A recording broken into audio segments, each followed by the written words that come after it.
All right, we're out here this evening and we are going to try and widen the tire stance, the rear tire stance on this Kubota.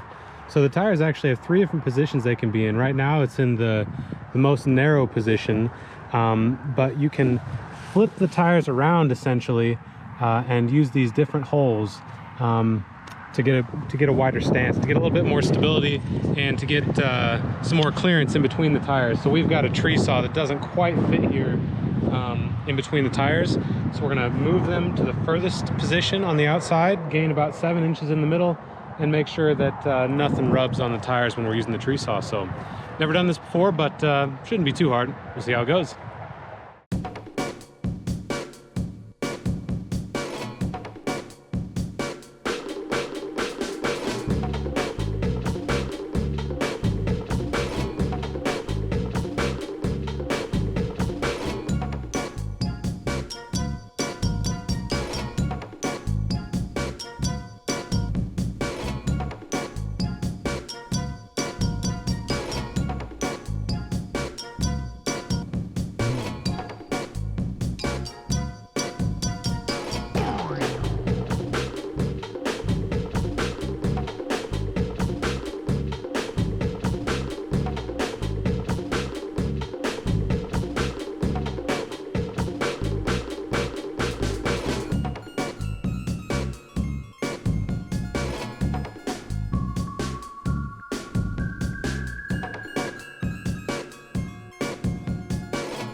It's hot.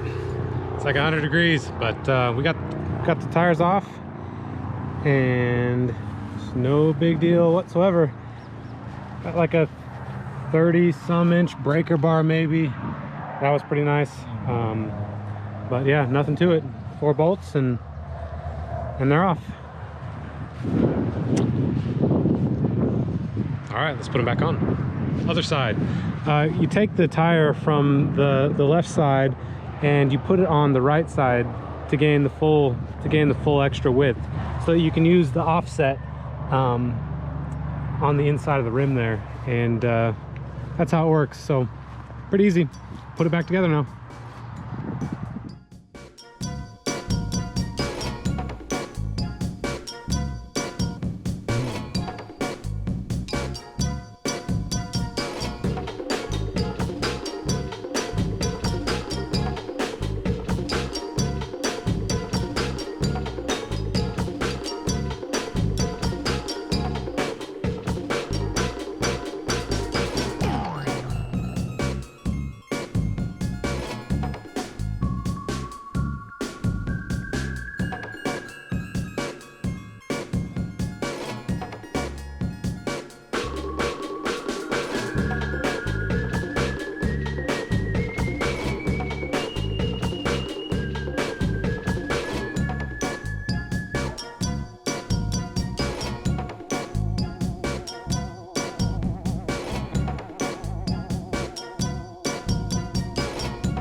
All right, all done. Nothing to it. Looks awesome. We gained about 7 inches in width in between the wheels, and so we shouldn't have any trouble with the tree saw once it's attached rubbing against the tires. That was the main point of this, but it should make everything quite a bit more stable out on some of the hills and make it a little bit easier to mow in some places. So didn't take very many tools at all. Just took a decent sized breaker bar and a decent sized torque wrench with a 24mm socket on there, and a basic socket wrench for the rest of it. Torque wrench was set at 160 foot-pounds as according to the manual, and just a basic jack and a piece of wood and a couple bottles of water. So we're gonna go ahead and get the tree saw hooked up, give this thing a shot, see how it works. See you next time. One other thing might be worth mentioning is to remember to re-torque the bolts, drive a little bit. Can't remember what it is, but the manual specifies how far to go and when to stop and when to re-torque the bolts, make sure that everything's tightened up properly. Definitely don't want a wheel falling off later, but for now we're good. See ya.